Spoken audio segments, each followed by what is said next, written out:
I don't think I have reread a book in years. Even at my crazy rate of reading, which tends to be around 6 to 10 books a month, I feel like I am never going to get through all the books I want to read. Because of that, I laugh at the idea of taking a book that I've already conquered and I've already read and putting it back on the stack to read. It feels like I've been there and done that, and that's a waste of time. It's funny though, because a lot of the books that I could potentially reread are favorites and are books that are definitely meaningful for me. I do think I've been misguided though. I feel like in this cultural moment, we are obsessed with the new releases, reading new books, new experiences, reading more books, increasing our numbers as we track our books online publicly for everyone to see, and fewer of us have taken the time to take a step back and consider some of the deeper reasons to read, and to consider why rereading is not a waste of time, because not everything is a checkbox to check off in order to prove how good of a reader you are. With that context, it does make sense to me that in my 20s I have not prioritized rereading, as I may have gotten caught up in the culture surrounding me to a certain extent. I know there's going to be a lot of people in the comments saying, well, I'm in my 40s and 50s and I don't know what you're talking about. Okay, yes, that's true. And I'm getting there myself. But if you have felt like rereading is a waste of time, this video is for you, and we're just going to try to talk about why rereading is probably not actually a waste of time. But first, I found this article from a woman who talks about her grandfather, who was a lifelong reader. So to connect ourselves a little bit to previous generations, I figured we would read what she says about it. And just so the juxtaposition between what I just described in myself and what this man did in his life. She says, "The other evening, things got morbid over the second bottle of wine. What book have you just accepted you're never going to read before you die?" asked someone, possibly me. The range of answers was vast, but the consensus was clear. Life is just too short to read Finnegan's Wake. As a t-shirt of my grandfather's said, so many books, so little time. My late grandfather, I should say. And yet he, like all the friends in that reading group, was a fanatical rereader. Even for those of us with teetering bedside piles oppressed by shelves of worthy tomes and glossy towers of status galleys, sometimes there is nothing like the familiar contours of a comfort read.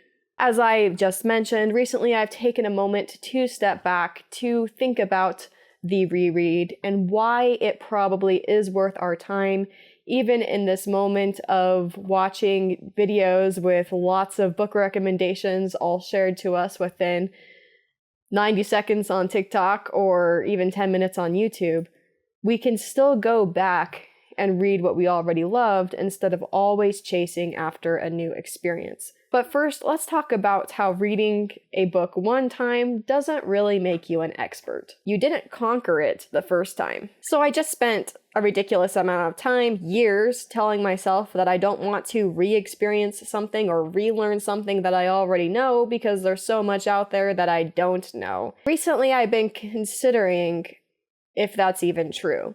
I came across this video from Tristan in the Classics, and in this video, he's not focusing on rereading, but he's focusing on intentional reading. He would probably tell me I read too fast because I read a lot of books. That's okay, we can put that little thing aside for a second and get to his message, because he talks about how knowing something in a way of being able to spout off facts is not the same of truly knowing something in the philosophical sense. He has lots of metaphors in his videos, and he makes a lot of different points. I will link it down in the description if you want to watch it too. But one thing that I thought we can include in this video is when he talks about eating and how he connects that to reading. Now, when you eat something, you've not just collected it, it goes through your body, you extract the best out of it, and it's assimilated into you. It's become a part of you. Now he's going to go ahead and make the connection from eating to reading and thinking. So when we read, we don't just want to collect the information, but we want to make it a part of us. And how do you do that? By thinking. The whole claim of this video is that you need to be an active participant in what you experience and in what you read.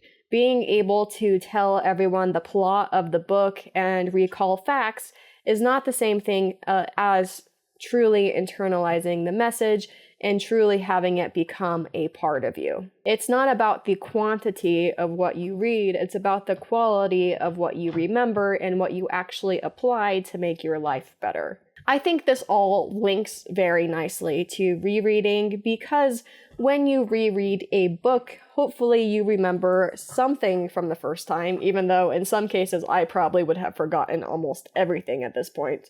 But given you're rereading a book that you can basically remember, especially as you're reading it, you already know the plot. You already kind of know what's going on. The story should feel somewhat familiar. And because of that, you can focus on something different the second time you read it.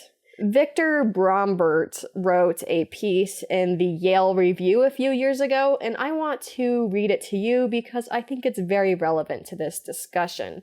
He says, "An actual rereading can lead to a more complex, more literary understanding of a text when the stress is no longer on the what, but on the how. Namely the craft of the composition and the quality of the language. And there are surprises.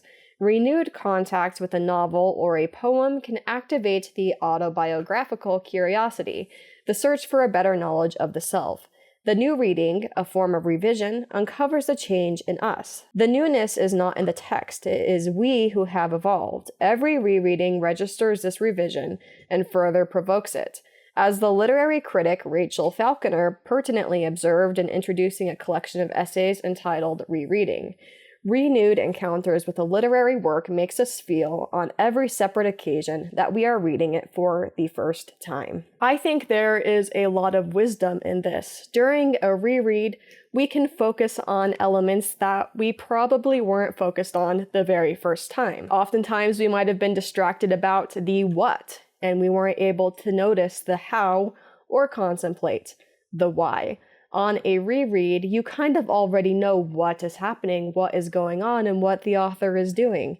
You can start focusing a lot more on the how and the why and make your own personal connections by being engaged in your own thought process. Now, I know that not everyone is wanting to read to make literary connections in a book, and making this sound so academic makes it sound almost unappealing. You don't always have to read to understand the intentions of the author or to understand the literary techniques and devices being employed in a text. In fact, for a lot of people who have full-time work and are reading for fun, that probably doesn't sound ideal.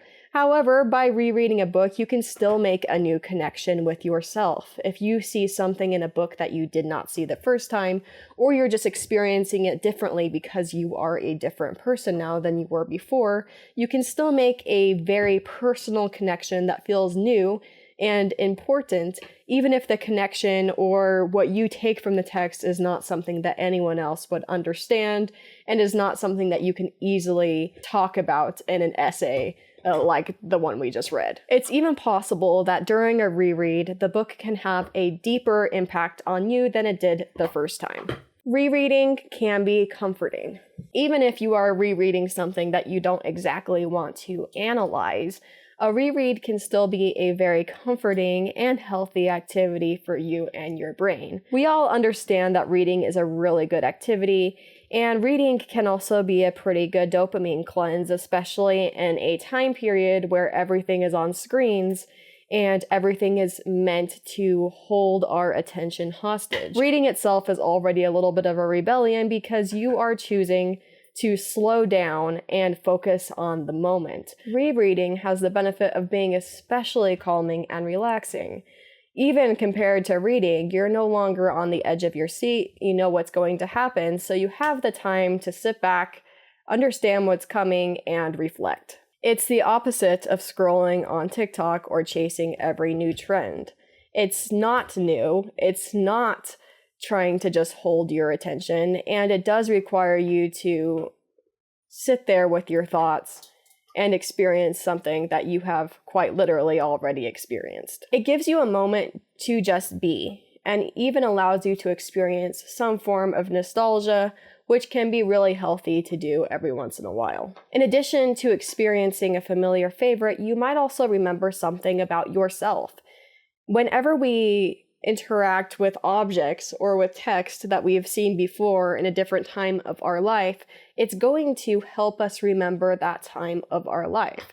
In addition to reading the text and understanding the book from a new lens, you're going to understand yourself from a new lens because you are going to remember who you were when you first read it and how you have changed. And if you are someone who has changed your opinions and perspectives since you've read the book the first time, that moment of reflection can be very empowering. Some people have claimed that modern day reading is devoid of reflection and everyone is just getting through books as fast as they can without really engaging with anything. I don't know if that's necessarily true.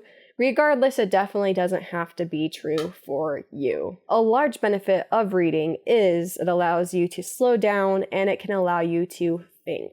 A challenge. So I will totally admit that there is a non-zero chance that everyone else online that is talking about reading on YouTube and on Instagram and on TikTok does not have this problem and it's just a me problem and all of you guys are rereading books regularly and you all already knew this, so that is always a possibility.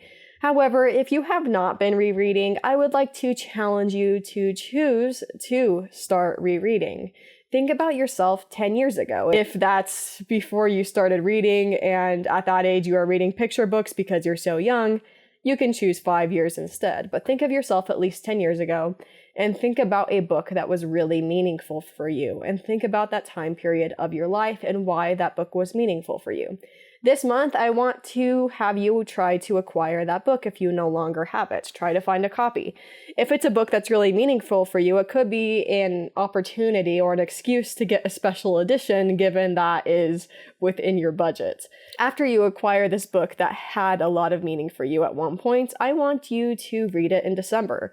I'm going to challenge all of us to try to do one reread in December instead of doing all new reads. You can obviously do more than one reread in December if you want to, but I would like to have a good portion of us commit to reading at least one book that really impacted our lives for the second time in December. Later this month, I understand not everyone's a planner, I will do a reminder that I would like us to all do a reread in December if that is something that you want to do. Obviously optional, this is merely a YouTube video. But if you do choose to participate, we will do a follow-up to it at the end of December after everyone's done their reread. I will make a community post where I will encourage you to comment both on your thoughts about rereading. Even if you don't believe in rereading, I will read those as well. You know I always will. Or if you participated in the December rereading challenge, I will read your comments about how it went for you as well, and we'll do a follow-up video in the beginning of January. In addition to that, I just barely enabled some sort of community thing on my channel, which means that you can navigate to my channel page and you can post on the channel for other people who watch the channel. So if that is something you want to do during December, if you are rereading a book with us, please do. I don't mind that at all, and that would be fun to have some conversations throughout the month as we all reread a book. Hopefully we can get a handful of people to choose to experience something meaningful for their lives a second time. I know that will be a focus for me in December. I will likely do several rereads in order to fully try to experiment with the taking it slow. The winter months are going to be nice for that, so I'm excited for that.